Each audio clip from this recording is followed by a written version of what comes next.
Seattle House Mafia. Welcome back to another Seattle House Mafia industry interview. In this episode, we sit down with Dave Pezzner, aka Pezzner, a mainstay in the Seattle dance music scene for the better part of 3 decades. From demoing tracks for his co-workers at Taco Time in the early 90s, to touring the world in support of releases on some of dance music's most prestigious labels, to writing original show tunes for theater and cabaret, Dave's intriguing journey is nothing short of awe-inspiring. Make sure to stick around to the end, where Dave shares insights into his current projects and what's to come. To keep up on all things Seattle House Mafia, be sure to like and subscribe.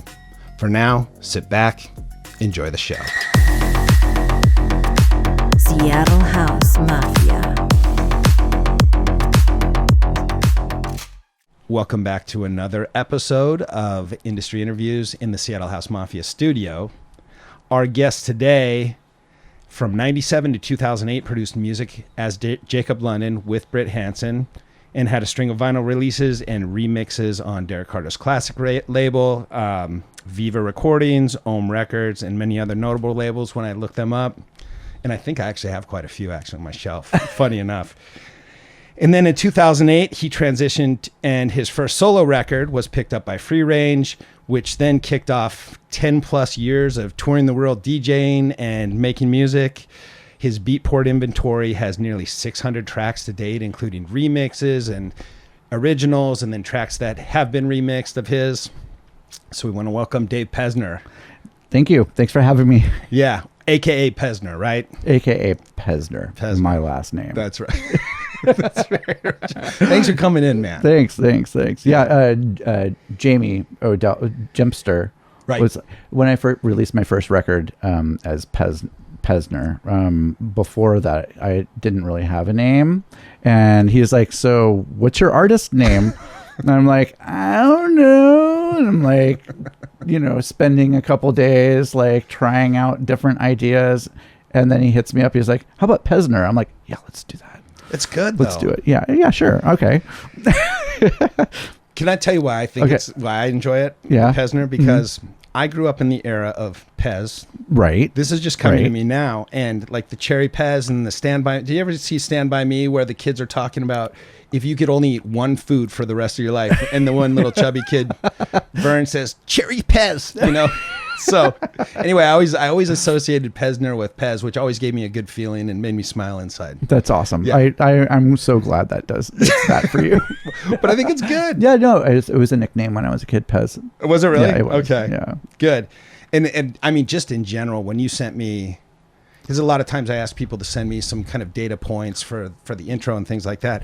I started looking through your list of accomplishments. I mean, first of all, you've been producing music longer. I always feel like an old guy because I've been DJing since 97 in some capacity or another. And you've been producing music longer than that, right? Right. Yeah. I mean, I started DJing in 97 too. Okay. Britt and I, we're like junior high friends. Okay. And we were like just trying to make rave music in high school, like in our 11th grade year, 12th grade year. And yeah, so like when we graduated, we moved on to like trying to make records and all this stuff. And then around 97 is when we had someone, a friend of ours, like kind of give us the lowdown. It's like, well, if you really want to make like kind of get by in this, you need to be DJing. And we're like, okay.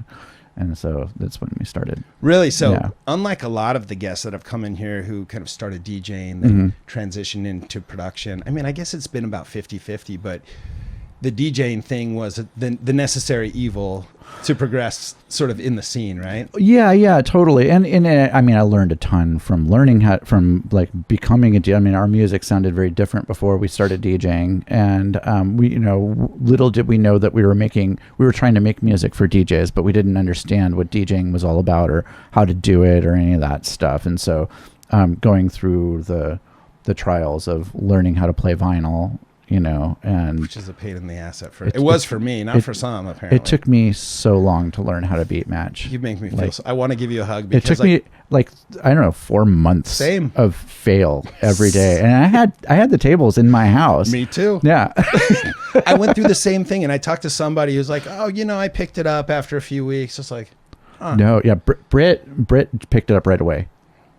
Fucking Brit. I know. Well, I think I was talking to somebody. It was Terry Jacinto we were talking about, and I had to sort of relearn how to listen to music when I started trying to DJ, because I saw it as this big sort of thing, as it's its own thing, and then pulling out the one and the two to be able to beat match. Mm-hmm. It kind of took some of the magic away initially, and then I had to relearn how. And I would imagine production even more so. If that did you go through sort of a reappreciating music once you started producing? Yeah. I mean, yes, a bit. Yeah, because I mean, everything that we were producing was sampled, and we had an Ensoniq ASR 10 that we used to do everything on. It was our workstation. For the longest time, it was the only piece of gear we had, and so we would sample, like, we would find disco songs. My love for disco kind of came from learning, from like exploring 80s music and sampling, and prior to all of that, I just thought it was like, we were in the 90s, so I thought it was just like pop music, right, or something, like disco in the 80s. I thought it was kind of cheesy. I didn't love disco when I was younger, but through sampling and through understanding and seeing people dance to it and, exploring all this music, that's when I started, and my ear just got so tuned to finding things that were, finding awesome music. Yeah. So I want to go back to that in a second, but I was kind of going back in history, thinking about when I first saw Jacob London play. So Jacob London, the origin of Jacob London was you and Britt Hansen, friends since junior high. Mm-hmm. When did you guys actually like come together with your Wonder Twins handshake and say, we're going to make music and kill this thing?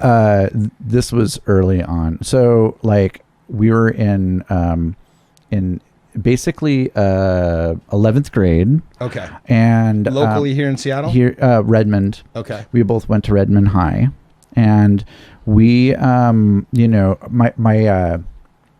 had a job, like an after school job, right across the street from Britt's house. And so our routine was we would come down to Britt's place after school, and Britt had a Roland Alpha Juno 1 keyboard. Okay. And it was like a synthesizer. Yep. And she had a couple like little quirk drum machines, and a couple different tape recorders. And so we wanted to be in a band so bad. Like we wanted to be in an industrial band. And at the same time, all the cool kids in school were like in grunge bands, and right. They were playing out and stuff. They were crushing it. And like, this was early 90s. Yeah. Yeah. Yeah. Like 92, Okay. But we wanted to be different. We wanted to be an industrial band. Britt had the gear for it. And so like I'd go over to Britt's place, and like we would just like, come up with stuff. We'd record it as quickly as we could. And it sounded pretty good. I mean, like we would record the drums and keyboard onto one tape, and then we'd take the recording that was on that tape, and then we would like play along with it onto another tape, and then we would just go back and forth tape to tape until it sounded like really, really bad, because we didn't have like a mixer or anything. Okay. We didn't understand like syncing it up with MIDI. Like it was like that was all beyond. And so and then we had like Radio Shack microphone, the little like rattly, like the little tiny one. Just one mic? Yeah, we just had the one mic. We just Perfect. had the one mic. And at one point Britt got the Radio Shack reverb, which I don't know if you know about this device. It's really, I mean, at this point, it's probably the best reverb. It sounds like a digital spring. It's just like so nasty. But we use that, and I would take these tape recordings, over to Taco Time, which is where I worked across the street. Gotcha. And I'd play it for our friends, and like it was all the other kids were in high school, and they'd hear this and be like, "That's awesome!" Oh, so they were supportive. I was getting support. Nice. Yeah, I was like, rad, and I'd come back and tell Britt how much everybody loved the music, and then we'd do it again every day. We'd just make new tunes. We made so many tunes like after school. Wow. And by our senior year, we were like, going to Guitar Center, and Britt's mom would like rent us a drum machine, for like a week, and I'd basically spend like all of spring break with Britt, like just cracking out on a drum machine and like recording as much as we could. And then for our senior year, I think a big gift for Britt was renting an EPS 16 Plus, which was a full-on sampler workstation, and we recorded a whole bunch of stuff. And like we didn't leave like the bedroom recording stuff. We're just nonstop, right? And by the time we graduated, we borrowed some money from a friend and bought an ASR 10. Okay. And we were just like, we made a pact, like a legit, like, like the kind you would see in like, I don't know, like an old 80s movie or something. Right. We're making a pact to make music forever. And it's been that way ever since. Wow. Yeah. That is so when did the name Jacob London, is there a story behind Jacob London when you guys started going by that? So and I don't want to skip a bunch if there's no. I think the rest is history, really. So when we did music as Vitus Dance for like all before Jacob London, and actually we were starting to get gigs. We were playing at like Lish House, and we played at the Monroe Fairgrounds at this big rave on New Year's. Like we were getting gigs, and right? this was like a live keyboard mic. Everything was live. Yeah. Wow. Before we started DJing, we'd bring the ASR 10 out, and like we'd come up with our sets and everything.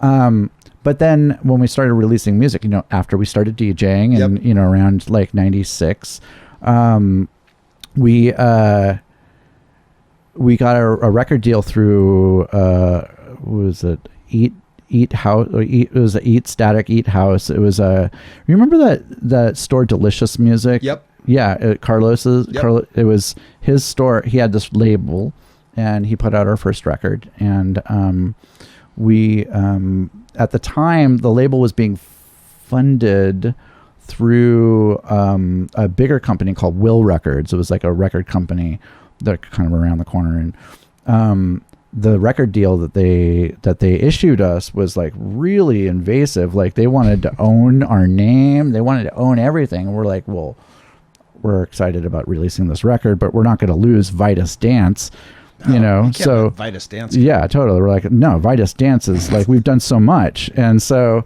Britt had the idea to use the name of this music attorney that has been putting his name in the back of The Stranger, and he had this ads, and his name is Jacob London. And so we were like, we're Jacob London. And so we released that record as Jacob London, and then it did really, really well. And then we were like, well, Will Records went out of business, and we're like, well, now we're Jacob London. Wow. Okay. Yeah. And So- the Jacob London attorney, who was a music attorney, never came after you for No. using his likeness. No. Actually, I know the guy now. I was going to say you should buy him a drink. I've worked with him. I've hired him for entertainment law, and like totally we're cool. That's it's so meta. Yeah, right. His when I first reached out to you, this was the free range deal, right? So when I first got the free range deal, their record deal was also like kind of big, but in the contract it says, we recommend that you reach out to an attorney to like look this over. And I was like, okay, well, I know a guy. And so I reached out to Jacob London, and his response was like, well, how can Jacob London say no to Jacob London? And Paul might have to cut this out. I'm crying a little bit. Sorry. That's amazing. Yeah, totally. Yeah. So I had no idea. Yeah, and we've reached out. I've connected him with the Can, and Christina's used him for some like copyright law. He's a copyright lawyer. That's so he's fucking like cool. very, very knowledgeable lawyer. He's great. Did he get a kick out of the whole like you stole his name? And I mean, we didn't really talk too much about it, but I'm sure he did. I mean, how could you not, right? No, that's amazing. Well, it's funny. And then I was trying to think of the first time, because I think the first time I saw you and Britt DJ, and I have a pretty good memory because I never got into like the dark side, right? So I was usually pretty sober when I was out, and it was either it was either the Contour. No, you know where okay, so there's three options I came up with. It was this. You remember the Super Weird Club that was super weird in my opinion? That was across the street from Platinum Records, and they would open and then they would close again. Ego. Yes. Ego. And then they'd open again and then they'd close again. That place was like cursed, but it was a cool spot. Totally. Yeah. Right. Yeah. So I think I may have met you there at some point. I went in with Carlos Mendoza, funny enough, and he brought me in and we like DJ'd there one night when nobody was there. And you know. Yeah. I feel like that might have been like our Squid Records record release party. Yes. Yeah. I think so. I think that's the first time I met you too, because I was going back and then because I remembered I actually played with or on the same bill one night at the Contour, some sketchy after hours at the Contour. Right. And then the other one that really got me, and I wonder if you remember this, it was kind of awesome and kind of offensive, the whole naked sushi thing. Right? Yes, I remember that. Can you, just for the listeners, can you tell us a little bit about that night, Naked Sushi? Because that caused quite a, and if you don't want to. It was acceptable in the, at the time. Right. as Calvin Harris would say. Exactly. Right. It was acceptable at the time. So, it's very not Me Too friendly, mean, like it was, they would lay a woman out, onto, like a woman would lay down on the table, fully undressed, and they put sushi out and they just basically use her as a platter. Right. It sounds horrible when you say it out loud, but it was pretty awesome at the time. Right? I feel so bad about that. I feel bad being involved in any of it, to be honest. Is that right? Yeah, I'm just going to look at the camera and say, I'm sorry. I'm so sorry. But it was wild. Like they would bring in like great house DJs. Like the music was great. The vibe was cool, and the sushi was good. You just happened to be eating it off a naked girl, right? And yes, people were generally like really respectful. Totally. I do remember it got moved into like some place in Pioneer Square, and it got kind of sketchy. Yeah. And I wasn't down with. I was like this isn't cool anymore. Well, and I think they got some bad press in like the local like Seattle PI or whatever, and it was kind of the beginning of the end for that one. But I think that was a little bit later because I was going back. The early ones were fun. They were fun, and that was. So you DJ'd at one of those? No, my friend Danny Mashure, who I used to do some music. Danny. He DJ'd there, and that's when I went. And I think you were playing. You guys may have been playing the same night or something. I definitely saw you DJ there because I remember seeing your wife as well. Anyway, just. It's a little fuzzy to tell you the truth. I just remember that was a pretty wild concept. But at the time, not as wild as it would be today. It's really funny. I invited my dad to go out for sushi because he went to one of those, or maybe he just knew about it or something. I think he just knew about it, right? He was like, "That's such a wild concept," right? And this was obviously a very long time ago. Sure. But he just made this like mental slip when I was inviting him out to sushi, and he was like, "So what time is the naked sushi?" I was like, "What are you talking about, naked sushi? Like, we're just going out for dinner, dude." I mean, that was, you were here. I mean, you've been doing this for so long. That was 2000, I want to say 2003-ish, 2002-ish when I look back on it. And there was a lot of venues open, a lot of clubs happening, a lot of after hours going on. Raves were going strong. Like it was a pretty wild. Pioneer Square was very lively at the time. You know, it was like there was a lot. It was a kind of a bustling, nightlife happening down there. We live in Pioneer Square now, and it's kind of quiet. Is it? Yeah. I was wondering about that. Yeah.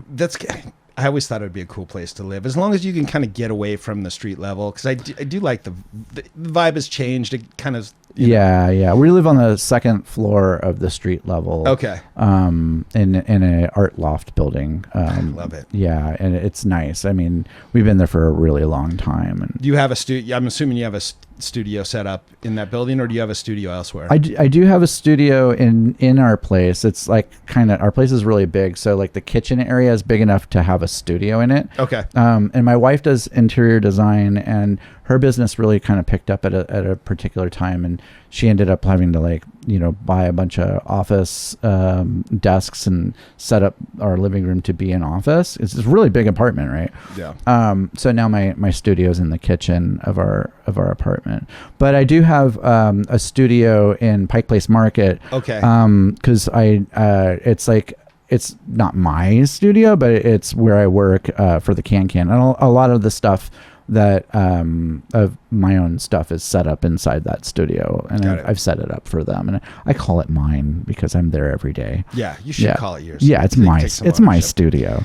I'm going to tell you one other funny, more recent memory I had of you.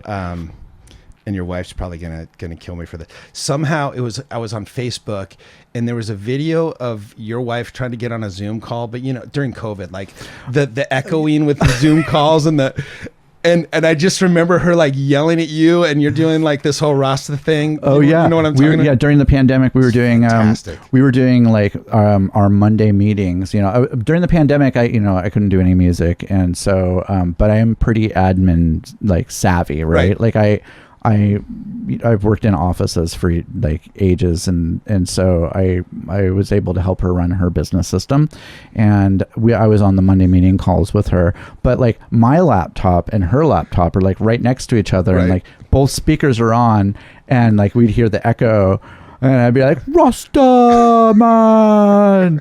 So rewind. I watched it like 3 times. Yeah. Honestly, yeah.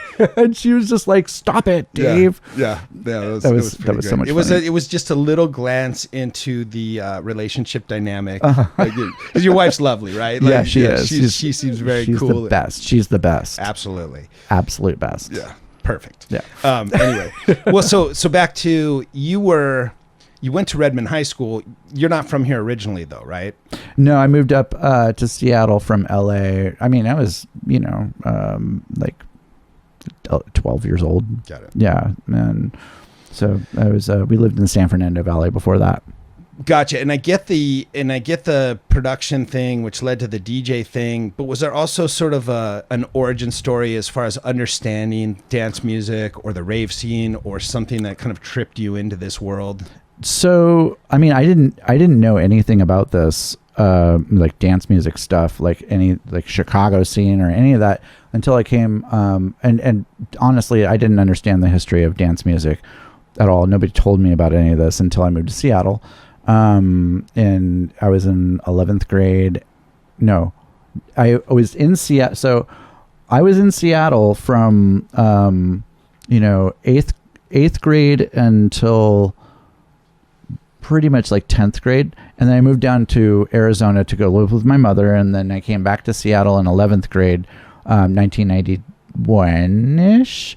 And I met a whole bunch of people who told me about these raves, like that people were going out downtown and busting into warehouses and having like these one night parties, and you wouldn't even know where it was until like the day of, right? And the whole thing was just like, what? That's so crazy. And a friend of mine that I went to school with, his girlfriend's his sister's boyfriend was a DJ that played pretty regularly at these things. And so I got, like, within a couple of months of living here, I got to go out to one of these things, and I was just like, what the hell is this music?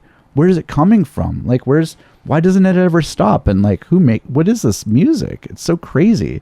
And it just had me so hooked. I was like, this is so bonkers. And like, it was so unreachable, right? At the time, there was no internet and there was no radio stations. I had learned that there was the C89, right. But they had like one show at the time that played it for like on Wednesday nights. But like the rest of it was pretty unreachable, inaccessible music that you can only hear if you go to these things. And it's just like the entire concept like baffled me. Like, why would somebody make music that you can only hear if you go to these shows that you can't get to unless you're in the know, right? Like how is this whole thing even happening, right? And later I feel like as I learned, it made a lot more sense. But at the time I was like, what the hell? and I was kind of like roped in. Like I was like, this is cooler than, at the time I was like really into industrial music and like Skinny Puppy and Nights Are Ebb and stuff. But this was like to me on a completely different level. Like, you know, this music is just so hyper repetitive. Yeah. And you listen to it for long enough, it causes like, to me, it would just cause these like psychedelic patterns in my brain, you know? Sure.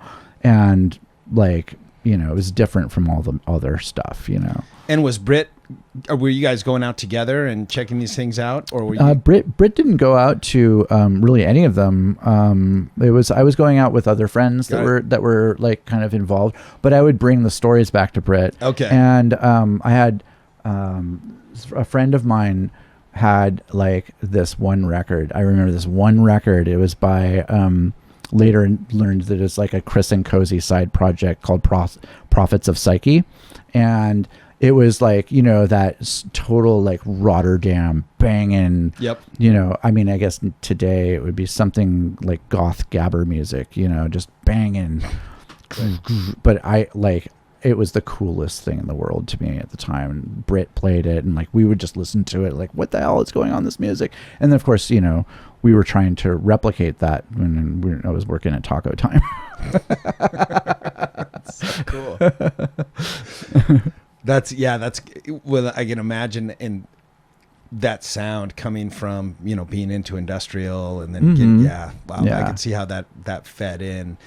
And then you guys made a bit of a shift with just the sound of Jacob London, right? Like, I mean, I don't know, how would you describe that transition, or is it too hard and too long of a journey? Yeah, I think it's just a slow evolution. I mean, Britt and I we've always been really, like, Britt's got like this really amazing sense of humor, and like we get the both, and so do I think I do too. And you get us together, and like we're just cracking up all the time, and like I think that really kind of showed through our music. And we would just come up with these crazy, silly ideas, and we would sample like movies, and you know, it was like we would try to take these ideas from like Chicago house and techno, but then fold in, you know, just silliness.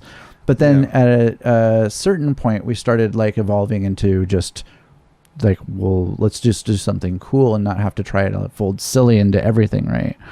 You know, nowadays we're, you know, Britt and I still make music together, and we're just trying to come up with crazy ideas. Yeah. You know, I think one of my favorite, and I'm not sure if I got the title right. It was either No Farting in the Snow Cave or Who Farted in the Snow Cave? No, it's no farting in the ice fort. Oh, in the ice fort. Yeah, that's what it is. In the ice fort. Yeah. I always love that, though. Oh yeah, all of our so we just thought it would be so funny because, like, you know, at the time, you know, really big DJs were charting songs, right? And the songs all had these very serious names, and you know, at the time, it was also very serious. Like John Digweed and, you know, Sasha, and like, you know, all these DJs are playing very serious music at their big epic things, and you know, and we're doing something different. And like, you look at these charts and stuff, and like, we thought it would be so funny if like somebody charted one of these tunes. Like, you'd look at the list, and like, then there's like No Farting in the Ice Fort, or like Shake Your Pancreas, you know, or like one of the bull cow's gonna smack you in the butt. That was one of our songs. I mean, we had like those just bonkers like song titles, and we thought that was, and it paired up really nicely with how weird the music was too. Yeah, because there was kind of a quirkiness about it. Was very squeaky, very quirky, but still like had that Chicago house shuffle for sure. And you know, which was really working at the time. And like, you know, like in I think 2001, that's when we signed our first record with Classic. Yep. And like that sound, that weird thing that we were doing, like became known. It was like, we were known for this now, you know, and these weird song names and everything. And we just kind of carried it through like into the, you know, mid 2000s, you know. We did a whole bunch of releases just running on that. We're gonna look at my Classic collection because I know I have a couple of yours in there, and I think I might have one off I'm trying to think of Free Range or something. Yeah, Jacob we did London too. For classic. We did a remix of Justin Martin and Sammy Deep, and then we had 2 of our own singles. And I feel we did the Tim Fuller and the DJ Ollie and Tim Fuller remix for them. Yeah, we were doing a bunch of stuff for them at the time.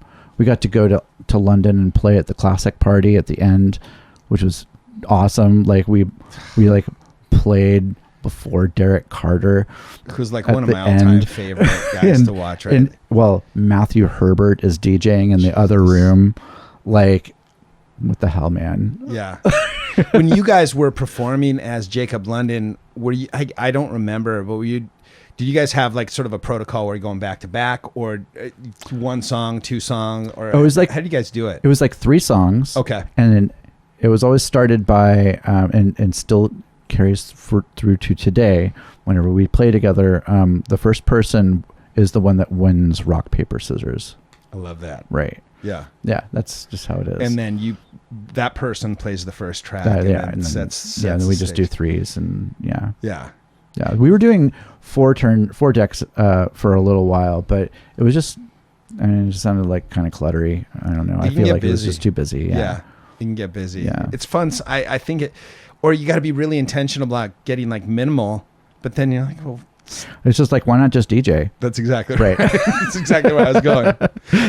No, that's super cool. And then you went out on your own. And I'm just super curious, because I think the dream for a lot of aspiring DJs and producers is the opportunity to tour other countries and to get paid to travel around and play not only DJ gigs, but one step up, playing your own music at DJ gigs. Yeah.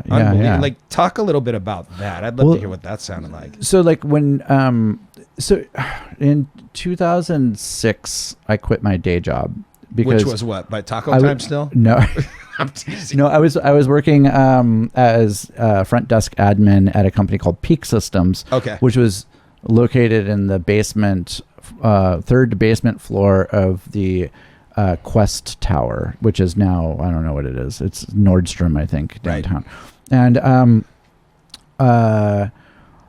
leading up to that, I had already gotten a few advertising gigs. Like I did a few T-Mobile commercials, and I did some and they brought me a lot of money. I mean, what I thought was a lot of money for a project, Right. And then I was like, well, at a certain point, like there was one, I did a game for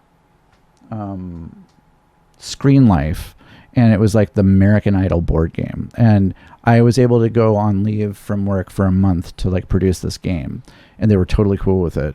And I mean, but like the money from this game was like so good that I was like, what am I doing in with this job? It was like, that was the turning point, because like, well, the money I'm making from my music is like on par with what I'm making with my day job. Like, why I could probably leave this day job, right? Yep. And so Christina talked me into it. Oh, she did? She did. Yeah. She was like, you need to do this. One more point on her pros list. Right? Absolutely. Yeah. Yeah. Unbelievable. That's right. She totally talked me into it. And I was like, really, like, I hated my job. I was unhappy with like my boss and everything. I was just not into it. And yeah, she was like, fuck that. Like, you can do this. And so I did. I took the leap, and it was really like, yeah, it was pretty hard. But as part of the many things that I had to do to like try to make ends meet, right, I was getting ad gigs here and there, Nordstrom and various things. Did you have representation, or were you going out on your own? I was on my own. Yeah. Just like reaching out to people, everyone that I knew. You were hustling. I was hustling. Yeah. And it was also, there was there was a period where like everybody was like losing their job kind of around 2008. Yeah, where the bubble burst a little bit with real estate. That's right. And that actually like also spilled over into music supervisor territory. So those people who were hiring me for those like ad gigs were losing their jobs, and like no work was coming in. And I was like, fuck, what am I going to do? And so I and I was very, very timid about releasing music that wasn't Jacob London. I hadn't done it before, and I felt like in a way, like, I don't know, it didn't feel right, like maybe in like a betrayal kind of thing. Like Britt and I had this pact, right? We were supposed to do this together, but I had to, and so I made some of my own music and sent it off to Free Range, who I had been like sending them Jacob London stuff for years, and they were like, no, not really for us. And I sent them a release, and they were like, you know what? I think we're going to do this. And yeah, that was kind of the start of the Pezzner. That's why. Got it. Yeah, that's when it all kind of began. Became out of desperation. Yeah. I was really desperate. I was like, shit, like, and I started just like making a bunch of my own stuff because nothing was coming in, and they were just loving all the stuff that I was doing. And you like found a stride doing the solo stuff, and the whole reason for quitting your job was to do more of the ad work, but that dried up, right? It really dried up, like big time. Wow. And then so I was like, well, this is kind of working, like I was getting, back then you got an advance, and there was royalties coming in. Yeah. And then after, I don't know, like after the second release on Free Range, then Ohm started knocking on my door, and I started doing a little bit of stuff for Ohm, and then Free Range and Ohm, both of them, Ohm signed me up for like this whole big deal of doing 5 originals and 5 remixes for them, and then Free Range gave me a full album deal, and it just kind of it started snowballing, and then I got an agent. Okay, that was going to be my next question. Yeah, then I got an agent, and she was like, she used to be like DJ Sneak's agent, Okay. She's a very good agent, She's currently Derek Carter's agent. So did the agent reach out to you? And no, I reached out to her. I've been like, I've been sending her flowers. I've been like, just please. You're greasing the skids, at one point it worked out, and she was I think this, I got all this stuff coming out on Ohm. I got all these things coming out. I've done a whole bunch of remixes that are about to hit. Like, let's do this.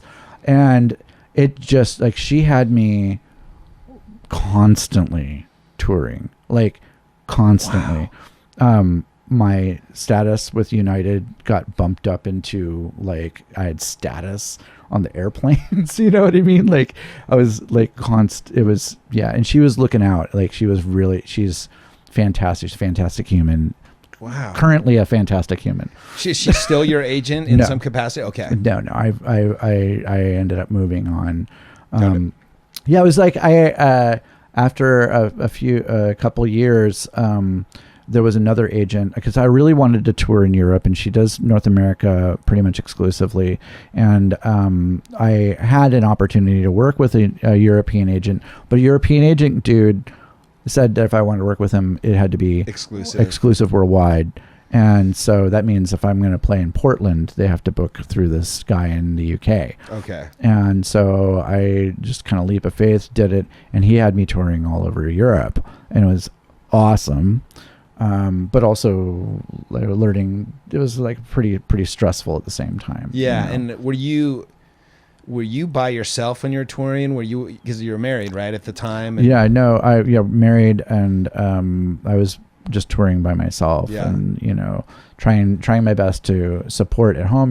We had a son. Yeah. We have a son, and Christina was just kind of like, on her own, and she was going through a lot with me being gone, and so it just added to the stress, and like, here I am touring all over Europe, and it on paper looks like a vacation for sure, but I'm like pinching pennies because I need to like bring that money home, and in some cases, like, wiring it back home as quickly as possible so that we can cover things, like, it was just very, very tense, even though, like, I remember, like, coming back to London from Ibiza and then running over to the store so that I can like wire money home. It's wired all home, and then just like kick it inside the house and not do anything because I didn't have any money.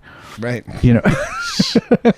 And I imagine a bit lonely too, right? I know they try to take care of DJs that come into town, Yeah. go to dinners and Yeah. whatever, but like, was there some element of loneliness too, just doing this? Yeah, Or you yeah. I mean, yes, a little bit, but I was also really like focused on, you know, at that time I was only doing live sets. I did not DJ for the first several years of doing Pezzner. Thanks for pointing that out. Yeah. I was wondering about that. So you were doing live performance. Okay. Yeah, it was all live sets, and so I would, you know, and I was obsessed about getting it right. You know, just doing it just so. So I would go back. You know, anytime I had extra time, I would be back at the hotel, either making a new track or updating something for the live set, just constantly like working on it. You know what I mean? What did that live set look like? Like, what was the actual setup? It was pretty simple. I had 2 Behringer BCF 2000 controllers, and then at first that's all it was. Okay. 2 like mixer looking things. Yep. And then my laptop, and then I got a launch pad that kind of helped a little bit, and then I got you know, what is it, the Native Instruments machine. Yeah. And the machine was a nice addition to all of it, because I was kind of able to create stuff on stage, whereas prior to that I was like, you know, just kind of dabbling in loops and launching, you know, different. Yeah. And if Sunshine Jones were here, we'd be like, that's not live. No. Totally right. Yeah, I mean, like, nobody gave a shit back then, but Yeah. I think at this point, like, you couldn't fly doing just that. You think? I don't think it would be fair. I don't know. Maybe it's fine. But like back then, when live was relatively new, doing laptop sets and stuff, like, you know, just there was laptop a novelty and some controllers. Well, I mean, you hear the debates today, like DJing, you know, with sync and with quantize and with all these tips and tricks we have. Like, there's these. I can't even deal with it. It's a stupid argument, to be honest. Like, do you know Devlin? I know. He made this really great post and was talking about sync buttons, and I was like, well, you know, you're already cheating if there's a BPM readout. Right. You look at the 2 machines, make them the same BPM. They're synced, done, right? Like, so the button doesn't matter. No. The button will save you a second and a half, maybe. You know, if you know the trick, right? If you don't want to be caught using just bing bing, right? Okay, yes. Yeah, that's the trick. Totally right. Beep beep. Like, you could do it so fast no one would ever know. It's exactly. I know. You can act like you're getting your drink and just hit it, and then come back and it's totally. So like, why stop complaining? They don't. Yeah, exactly. Yeah. It's. I mean, it's whatever. We could talk for like 2 hours on this whole thing, because it's good and it's bad. I think it's on the upside. It's given this opportunity of accessibility and really hyper accelerated the ability to go from buying a piece of gear or some music to playing in front of a crowd and sounding decent, you know? Mm-hmm. But it's also, there's a dark side to that, because then you get a lot of noise in the business. And, you know, that's one thing we were talking about before we got on the mic, just like, there's enough sort of the things that I think, and I'll put this in the form of a question. Okay. Do you find that when people book Pezzner, are they looking for something different today than maybe they were looking for in the past, you know, from a DJ performance from you? I don't know, to be honest. I think that because my body of work is really diverse now. Yeah. I think that back then, I mean, when I first started doing the Pezzner thing, I think my whole shtick was like, well, all you guys are doing minimal techno, and minimal is really popular. Right. And I'm over here taking house beats, but doing this really hypnotic house. Yep. Right. And my sound has, you know, totally evolved to just do whatever I want. Yeah. And so sometimes it is that, sometimes it's still that, and sometimes it's very much like acid house or techno, or sometimes, you know, it's like I don't care anymore. And and my sets show my like how diverse of music I'm really into. And so, like maybe if somebody saw me play somewhere and it went really well, maybe they're just vibing on it and they want to have me come back, or right, or what have you. But yeah, I don't know.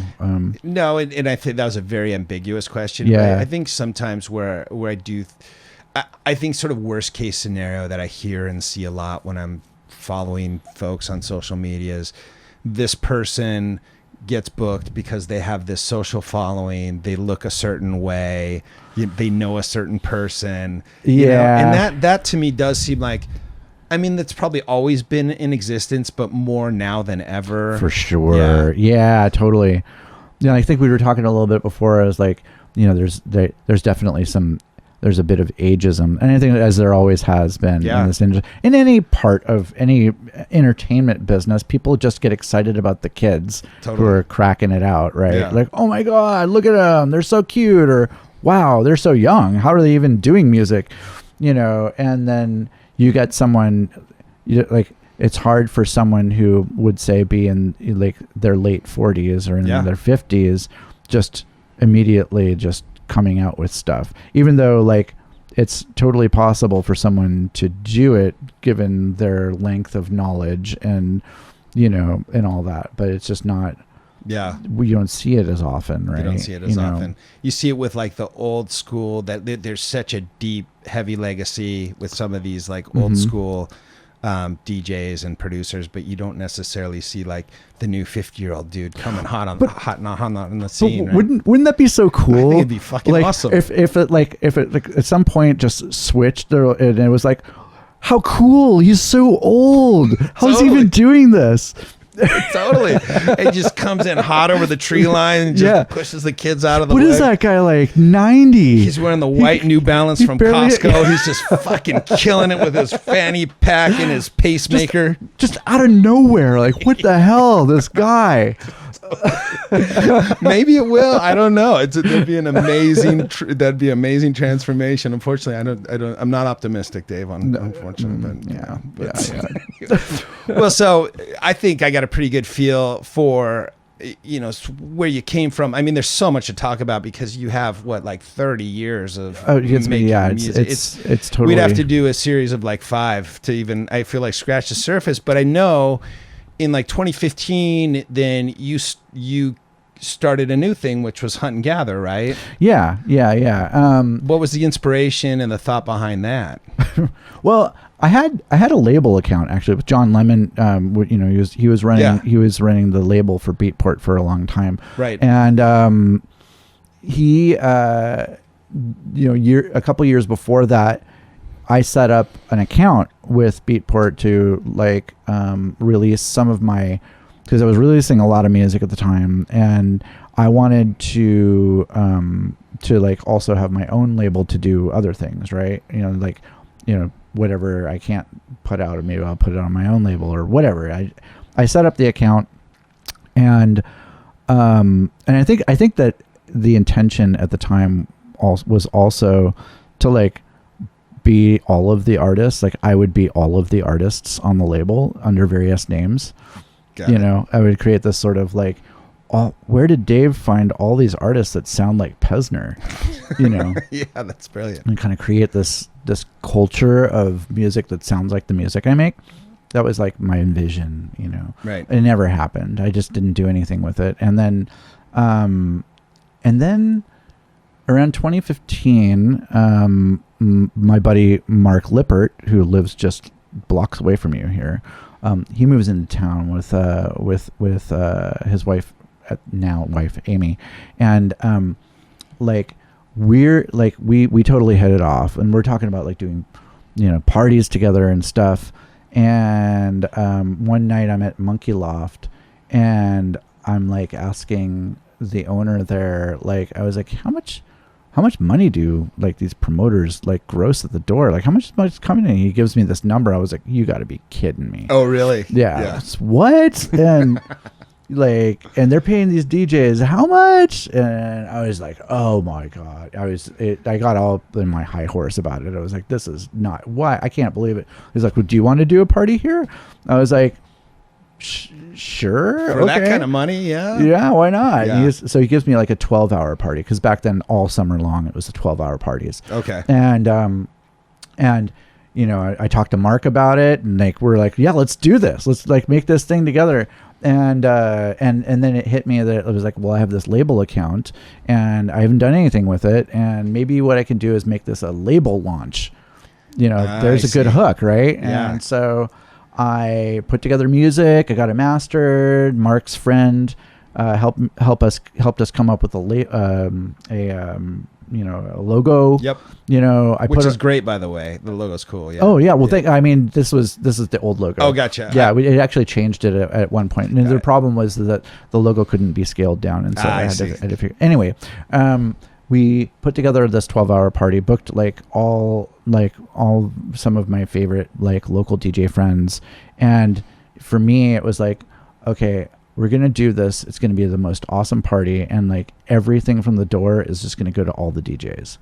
And so and it was like 12 hours worth of, and we did that. Like I paid everybody as much as I could, like That's off of awesome. the whole thing. It was like everybody, you know, that was just what I wanted to do. I just wanted to make just show everybody that like this could happen. Like you don't have to play for like $75 or whatever, you know, whatever people were paying people back then.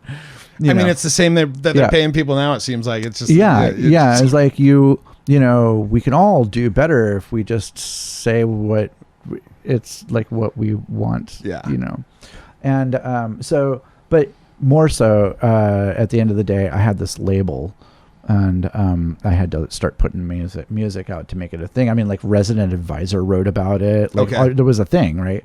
And then I for a while, I was just doing the thing where I just make these pseudonyms and release under these various names. And it was fun because I had my buddy Matt Corwin, who is a fantastic writer, write up the one sheets, and he would create the story behind each of these monikers, and they were always really bonkers, and they were totally hilarious. Yeah. And I would send the stuff off to the PR. I had a PR company that I worked with, and they, you know, I think that the PR helped like get these songs like, you know, noticed by, you know, radio stations in London and what have you. We had Nimone, who does a show on Radio 6 over in London, literally read the entire press sheet from beginning to end. Wow. Because it was so like, what is the story?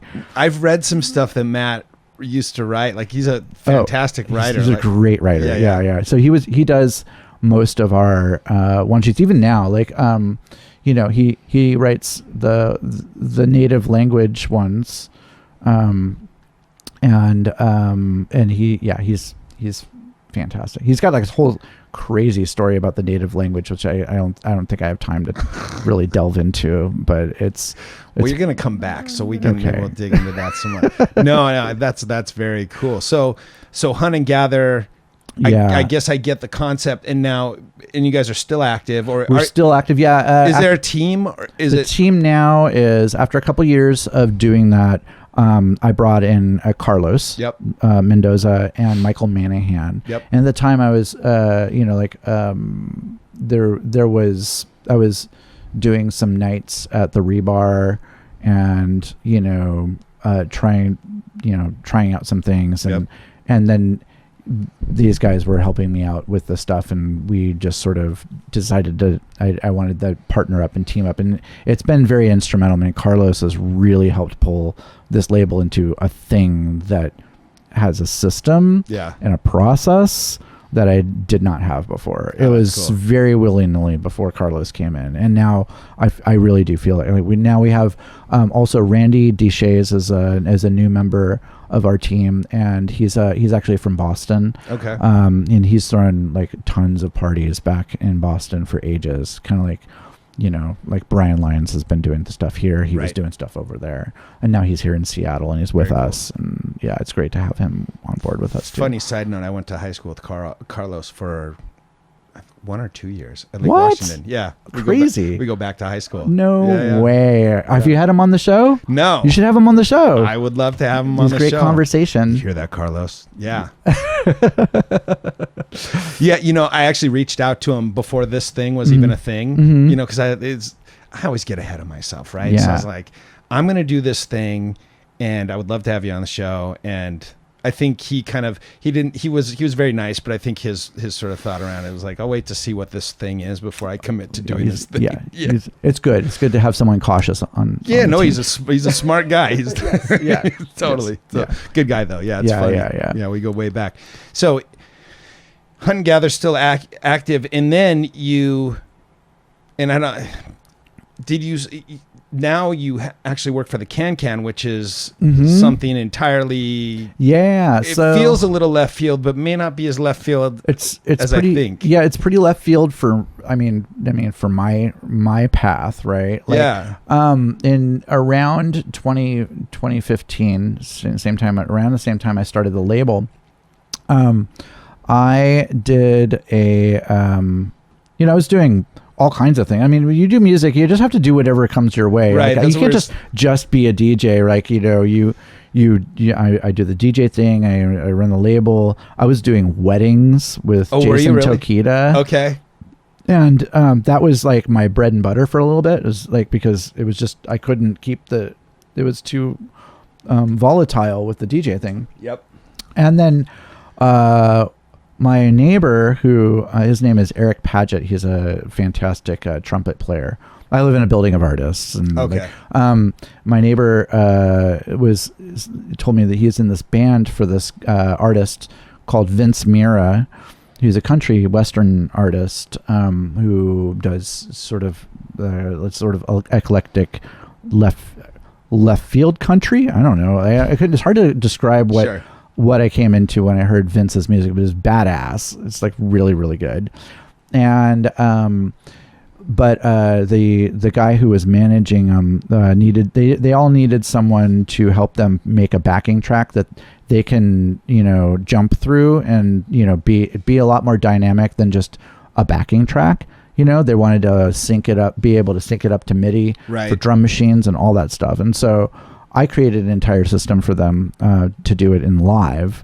Told them the equipment to buy, set up the equipment for them. I went to all their rehearsals, and that was just like a couple months of just showing up. And they paid me, hourly to just be there to do this for them, right? Yeah. And I was like, wow, that's awesome. And the guy who was the manager, he also owned the Fred Wildlife Refuge, so I was down at the Fred Wildlife Refuge. And you guys have done parties there, right? Yeah. Well, this sort of leads to that, right? Oh, so when we're finally done with that, they're up and running, and the guy who's their manager, his name is Chris Pink. He's like, I also own the Can, and we have all this need for all this like music stuff, and I really like working with you. Would you be interested in helping us like just edit some tunes for some of our shows? Like, this is like Elvis Presley and Beach Boys tunes, for our next show. I'm like, yeah, sure. And so and they had a little studio there at the Fred. So I was coming in there and, just contracting with them, just making some edits and stuff for that show. And then the show went really well. And he's like, you know what?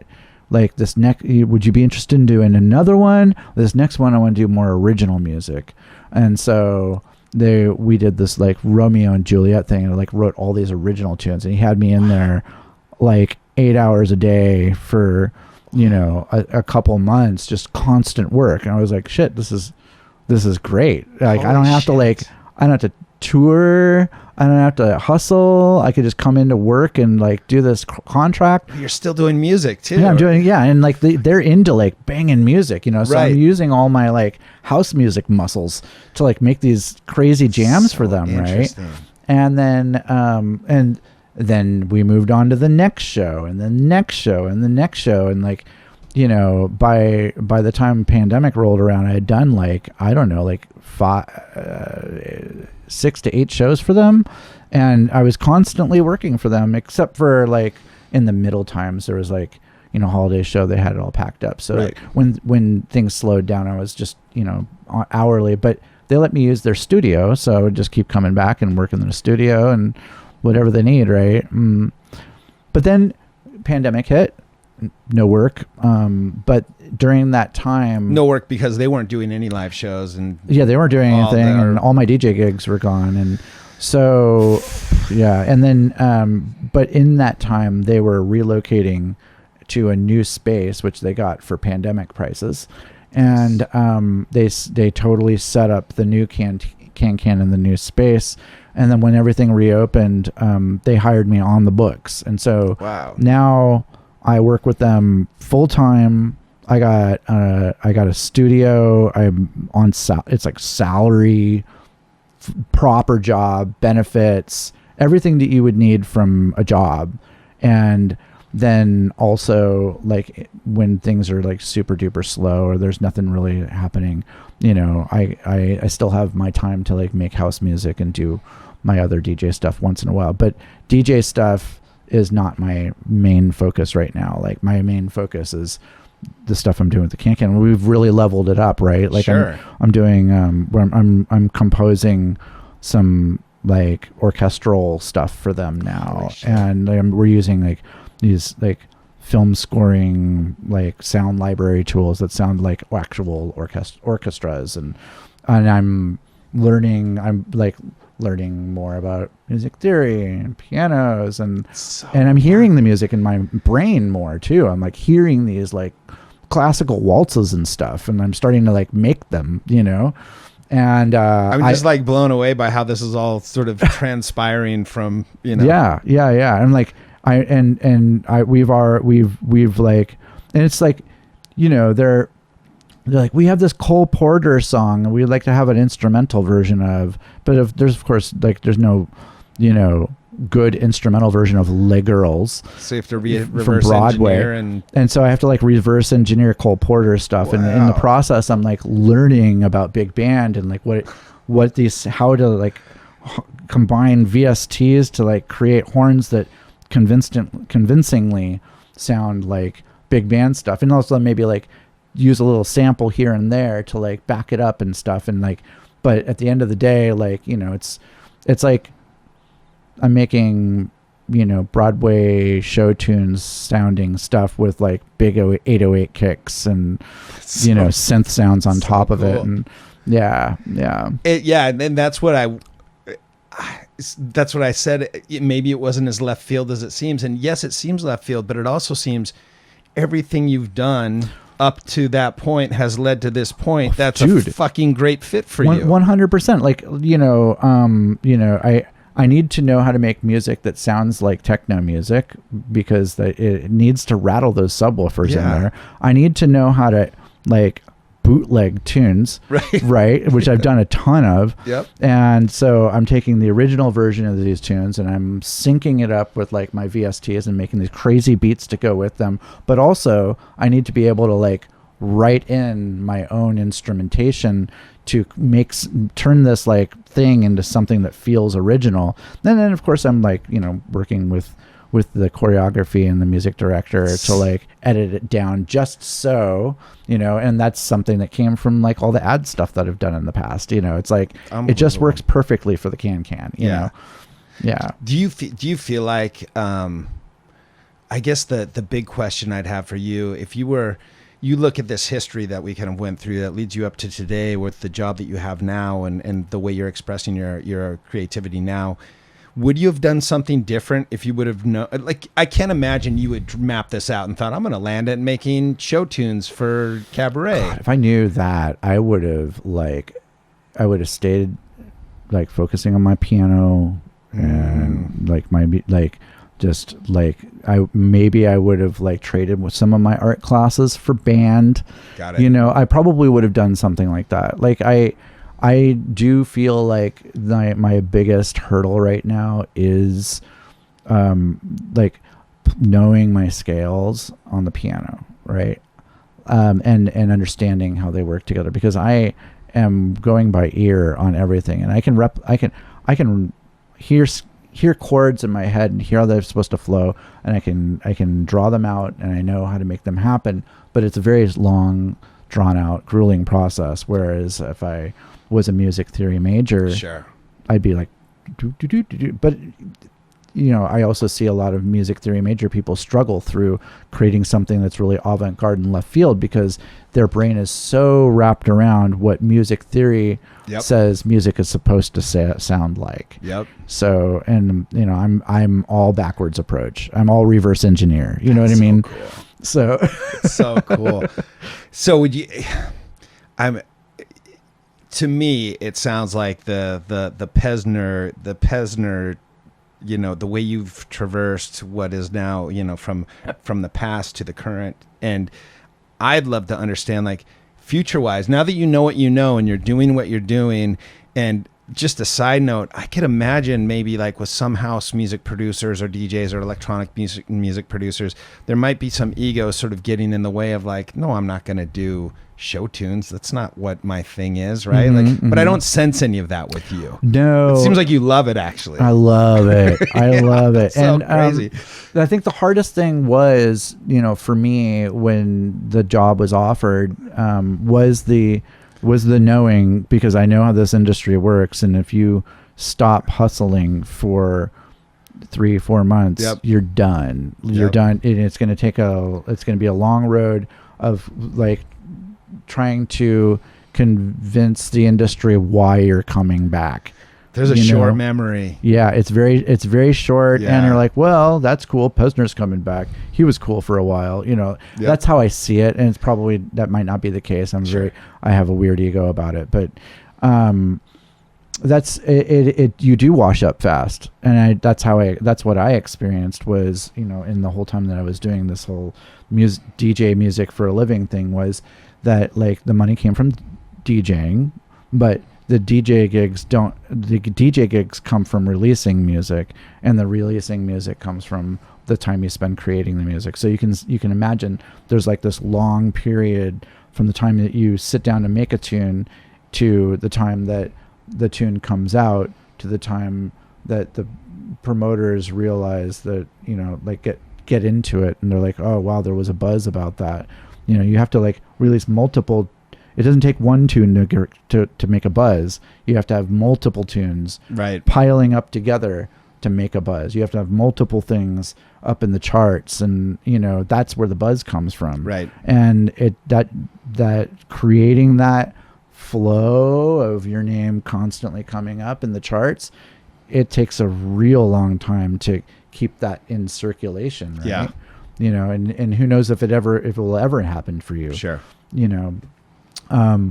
But that's your name in circulation constantly does lead to these DJ gigs that help pay the bills. Yeah.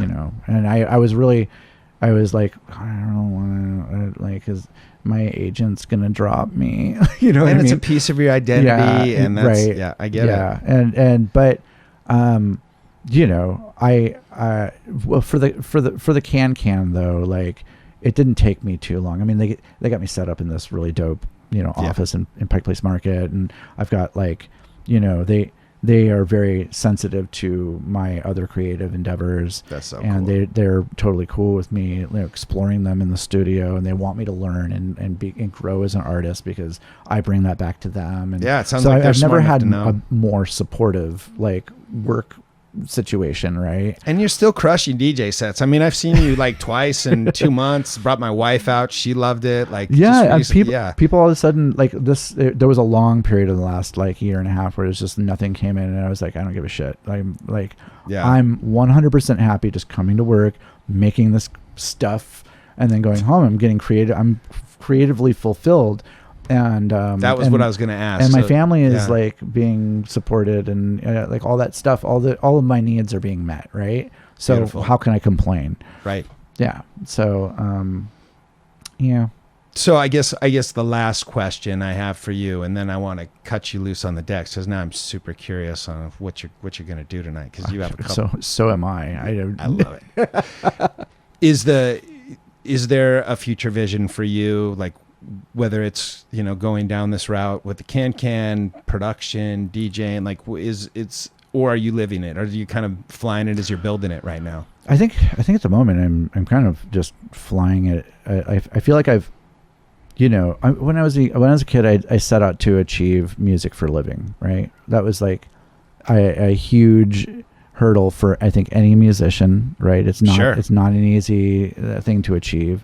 I've achieved it, and I'm like, I've not only achieved it, I'm living a, like, you know, a living where like I feel settled and comfortable, and I can pay my bills, and in worst case scenarios I can hold down the fort for my family, For sure. you know, and that's you know, what could anybody ever ask for? But you know, for the future, I mean, I would love to be able to like work on a team that does bigger things later on down the road.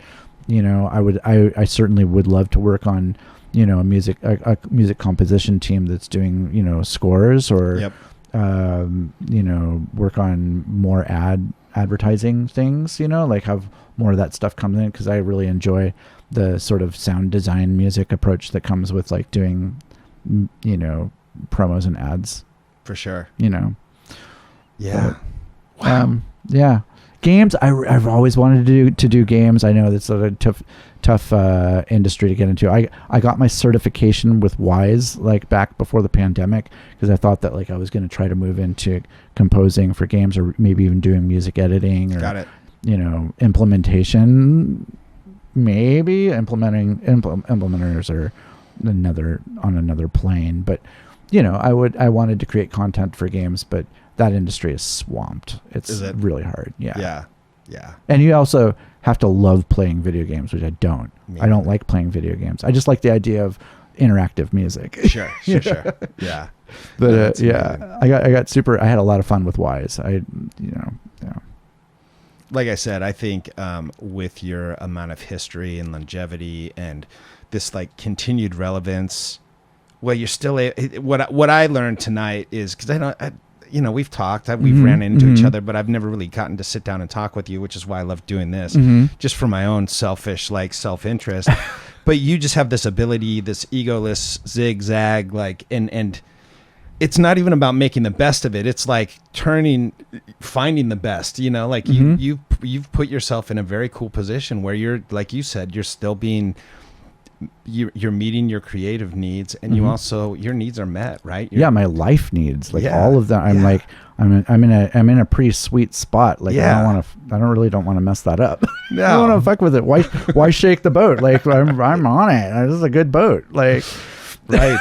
No, that's great. Well, I really, like I said, we have hours of potential conversation, so I really do appreciate you coming in and spending time with us. Yeah. Super. You have a couple of super fans. I'm not going to tell you who they are in this room, but no, we all like, we've all come out specifically to watch you play. So that's awesome. No, but it's also like, with you, there's like a question sometimes, like what's he gonna deliver tonight? You even mentioned it, like you don't really know sometimes, you know. I don't. Sometimes I'll just put together like a pool of music that I'm just gonna kind of run through, or like try to, you know, piece together things, but you know, it just sort of kind of goes as a I honestly don't know. I love it. Well, let's get you behind the decks. Yeah, let's play. And see what happens, man. Thank you so much for coming in. Thank you for having me. This is awesome. I really enjoyed it. Lovely place. Thank you. Everything. Yeah, it's good chatting. All right. Yeah. Take care. Cool. Awesome. All right.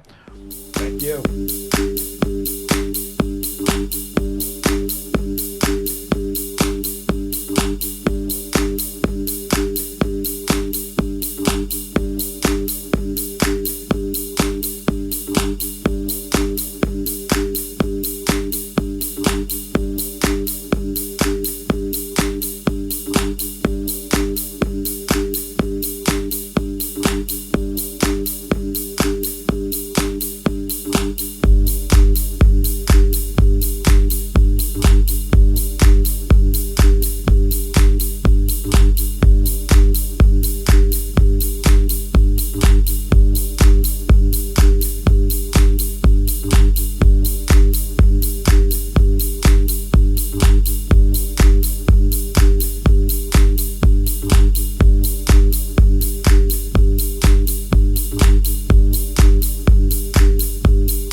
other times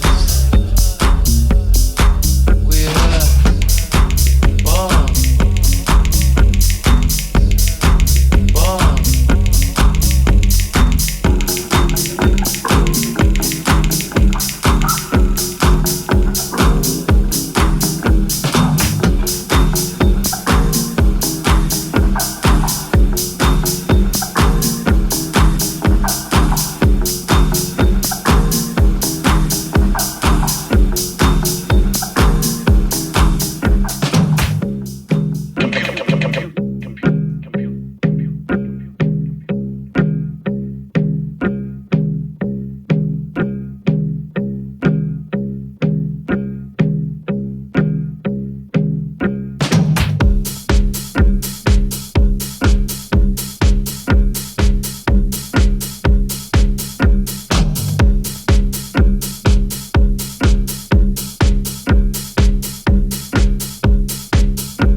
I said.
till we fade.